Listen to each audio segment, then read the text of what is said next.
roses just yet, but because I'm going to paint one in a minute.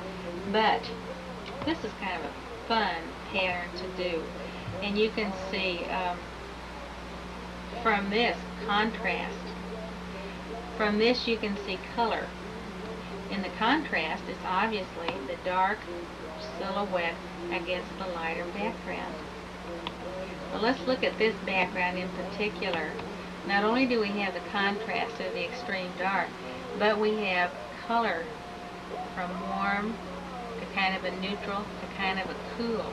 And actually, that's one of the most interesting on here. But we can go over to this one here, and you can look closely because Barbara will have these for you to look at. And you can see I have the cool blues, the kind of the neutrals, and the hot colors. So from cool to warm.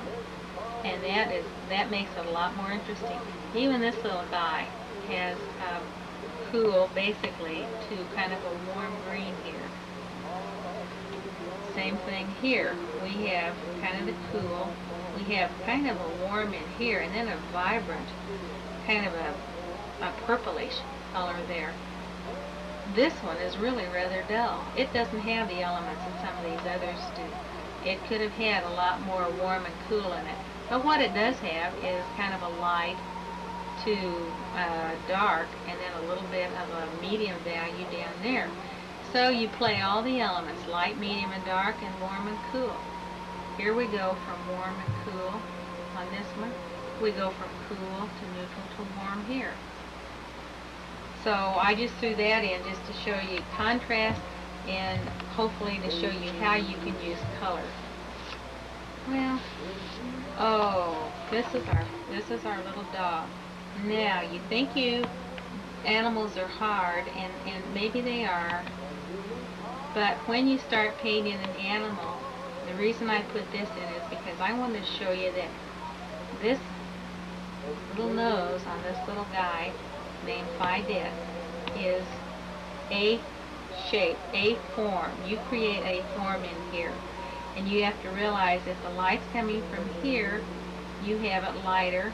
You have to take into consideration that the nose might be a little, because of the markings on the dog, might be a little brown, but you still have to play with this as being light, and to make it look like it turns, you have to think of this as having a little turning color down there, so his little nose, her little nose, comes out and around.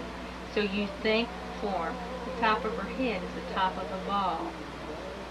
You still have to think of that. You think of her ear as being a shape or a form, and it kind of rises here and kind of dips in here, but yet it goes around here. So when I paint an animal, I paint the form here.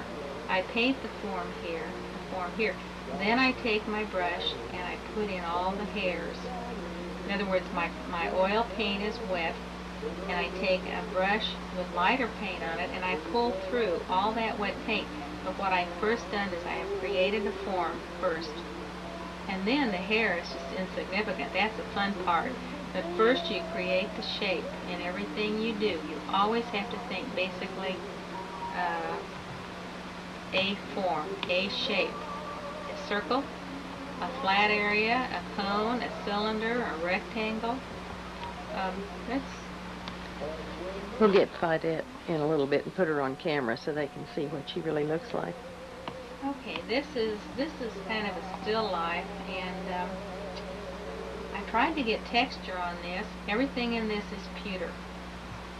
Now, pewter is that really dull metal.